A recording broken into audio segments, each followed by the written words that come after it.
ଥରେ ଯେଭଳି ବିଲୀନ ହୋଇଯିବ ଠିକ୍ ସେଇଭଳି ଭାବରେ ଆପଣମାନେ ଦେଖିପାରୁଛନ୍ତି ଆତସବାଜି ଖେଳ ଚାଲିଛି। ପଡ଼ିଆ ମଧ୍ୟକୁ ବର୍ତ୍ତମାନ ଭକ୍ତଙ୍କ ସମାଗମ ଛୁଟିଲାଣି। ଧୀରେ ଧୀରେ ସମସ୍ତ ଦେବଦେବ ମହାଦେବମାନେ ପ୍ରବେଶ କରୁଛନ୍ତି ଏବଂ ମେଳନ କାର୍ଯ୍ୟକ୍ରମ ହେବ। ଏହା ଏକ ଐତିହାସିକ ଦଣ୍ଡ ମେଳନ, ଦ୍ୱାଦଶ ଦଣ୍ଡଙ୍କର ମେଳନ ହେବ ଗୋଟିଏ ପଡ଼ିଆରେ। ଏ ପଡ଼ିଆ ପୁଣ୍ୟର ପଡ଼ିଆ, ଏ ପଡ଼ିଆ ଏକ ଦେବଭୂମିର ପଡ଼ିଆ, ଏ ପଡ଼ିଆ ପାଇକମାନଙ୍କର ପଡ଼ିଆ, ଏ ପଡ଼ିଆ ପଲ୍ଟନ ପଡ଼ିଆ। ତେଣୁ ଏଠି ପ୍ରଭୁ ଶ୍ରୀ ଶ୍ରୀ ରାଜେଶ୍ୱର ଦେବ ବଡ଼ହଂସର ବିଜେ ଏଠି ରାଜ କରନ୍ତି। ତେଣୁ ତାଙ୍କ ଜାଗା ତାଙ୍କର ଆହ୍ୱାନ କ୍ରମେ ତାଙ୍କର ନିମନ୍ତ୍ରଣ କ୍ରମେ ବର୍ତ୍ତମାନ ସମସ୍ତ ଦେବଦେବ ମହାଦେବମାନେ ପଡ଼ିଆ ମଧ୍ୟକୁ ଛୁଟି ଆସୁଛନ୍ତି। ବର୍ତ୍ତମାନ ଆସ୍ଥାନ ବିଜେ କଲେ ଶ୍ରୀ ଶ୍ରୀ ବାଲୁକେଶ୍ୱର ଦେବ ଗୋଡ଼ିପଦର। ତେଣୁ ଏହାପରେ ଆସିବେ ଶ୍ରୀ ଶ୍ରୀ ଗୁପ୍ତେଶ୍ୱର ଦେବ ବନଶ୍ରୀପୁର ଏବଂ ଆସିବେ ଝାଡ଼େଶ୍ୱର ଦେବ ଭୀମପୁର ଏବଂ ଶ୍ରୀ ଶ୍ରୀ ନଟରାଜ ଦେବ ବୋରିଗାଁ। ଏ ସମସ୍ତ ଦେବଦେବ ମହାଦେବମାନେ ଆସ୍ଥାନ ବିଜେ କଲା ପରେ ସମସ୍ତ ପୂଜା ପାର୍ବଣ ରୀତି ଅନୁଷ୍ଠିତ ହେବ ଏବଂ ପରବର୍ତ୍ତୀ ପର୍ଯ୍ୟାୟରେ ମେଳନ କାର୍ଯ୍ୟକ୍ରମ ହେବ। ଏ ହେଉଛି ଦ୍ୱାଦଶ ଦଣ୍ଡ ମେଳନ କାର୍ଯ୍ୟକ୍ରମ, ଐତିହାସିକ ପଡ଼ିଆ ପଲ୍ଟନ ପଡ଼ିଆ। ତେଣୁ ଏ ଶିବଙ୍କର ଯେଉଁ ଦଣ୍ଡ ନୃତ୍ୟ, এই ଶିବଙ୍କ ଦଣ୍ଡ ନୃତ୍ୟ ଦେଖିବା ପାଇଁ ଆପଣମାନେ ବର୍ଷକୁ ପ୍ରୋଗ୍ରାମ କରିନାହାନ୍ତି। କାରଣ ଦଣ୍ଡ ଖେଳ, ଦଣ୍ଡ ନାଚ ଏହାକୁ ଦେଖିବା ପାଇଁ ବର୍ଷକରେ ଥରେ ପଡ଼ିଥାଏ। ମୀନ ସଂକ୍ରାନ୍ତି ଠାରୁ ଏ ବିଷୁବ ସଂକ୍ରାନ୍ତି ବା ପଣା ସଂକ୍ରାନ୍ତି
চকরিটা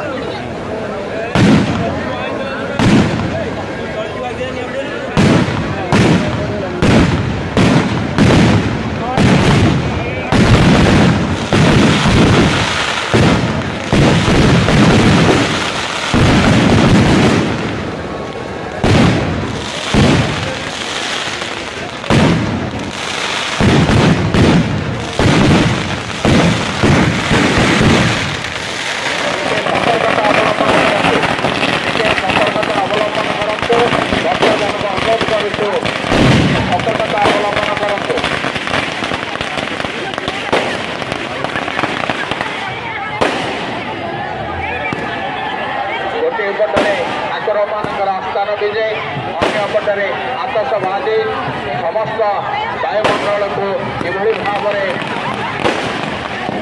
तल्लीन करुच्छे आपण मैंने देखिपुं।